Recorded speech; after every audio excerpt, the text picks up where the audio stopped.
কত হুজুর যে জাহান্নামে যাবে তা ঠিক নাই। নবী সাল্লাল্লাহু আলাইহি সাল্লাম বলেছেন, তিরমিজিতে আছে হাদিসটা, শেষ জামানায় আসমানের নিচে সবচেয়ে নিকৃষ্ট শ্রেণীর মানুষ হবে উলামায়ে কেরাম।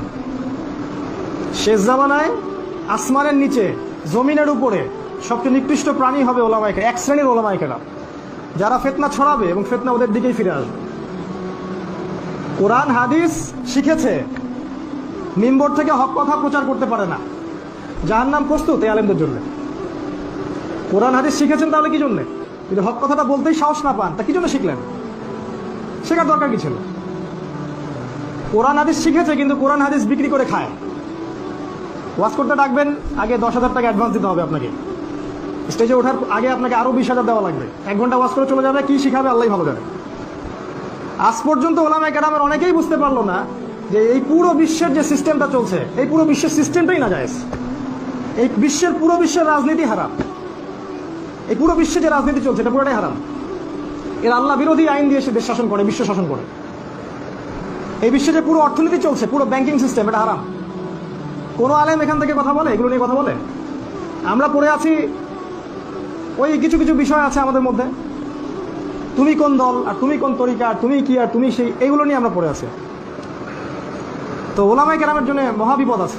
একটা হাদিস বলি, এই হাদিসটা বলতে গিয়ে আবু হুরায়রা রাদিয়াল্লাহু আনহু অজ্ঞান হয়ে পড়ে যেতেন। হাদিসটা আছে, বুখারীতেই আছে। আল্লাহ পাক কিয়ামতের মাঠে তিনটা মানুষকে দিয়ে জাহান্নাম উদ্বোধন করবেন। আমরা দোয়া করি আমরা যেন ওদের অন্তর্ভুক্ত না হই, বলেন আমিন। প্রথম শ্রেণী হচ্ছে শহীদ। একটা শহীদকে ডাকা হবে। এখন তো অনেক শহীদ না, মারা গেলেই শহীদ টাইটেল আমরাই বসাই দিই।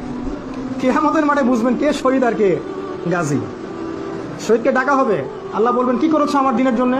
সে বলবে আমি আপনার জন্য শহীদ হয়ে গেছি। আল্লাহ পাক বলবেন কাযাবত, মিথ্যা কথা বলছো তুমি এই জন্য যুদ্ধে গিয়েছিলে যাতে মানুষ তোমাকে বলে তুমি অনেক বড় বীর, অনেক বড় কি গোত্রপ্রীতি আছে তোমার মধ্যে, ভাষার জন্যে, দেশের জন্যে, গোত্রের জন্যে, টাকার জন্যে, অনেক কারণে তুমি জীবন দিয়েছো। আমার দিনের জন্য জীবন দাও, ইসলামের জন্য দাও, অন্য অনেক কারণে দিয়েছো। হয়তো আজকে জাহান্নামে যাও, তাকে দিয়ে জাহান্নাম উদ্বোধন করা হবে। বলেন ইন্না লিল্লাহি ওয়া ইন্না ইলাইহি রাজিউন। বুখারী হাদিস, নবী বলেছেন। তারপরে একজনকে ডাকা হবে দানবীর। কি করেছো? অনেক টাকা পয়সা দান করেছে, মসজিদ করে দিয়েছি, মাদ্রাসা করে দিয়েছি, ইত্যাদি ইত্যাদি ইত্যাদি। আল্লাহ পাক বল মিথ্যা কথা বলছো, এমন এজন্য দান করেছিলে যাতে মানুষ তোমাকে বড় দানবীর বলে। মানুষ দানবীর বলে এজন্য দান করছি না আল্লাহর জন্য দান করছি, এটা কে জানবে?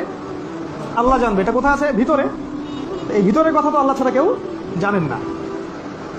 এই হলো দ্বিতীয় মানুষ যাকে দিয়ে জাহান্নাম উদ্বোধন করা হবে। আর 3 নাম্বার, এই যে আলেম।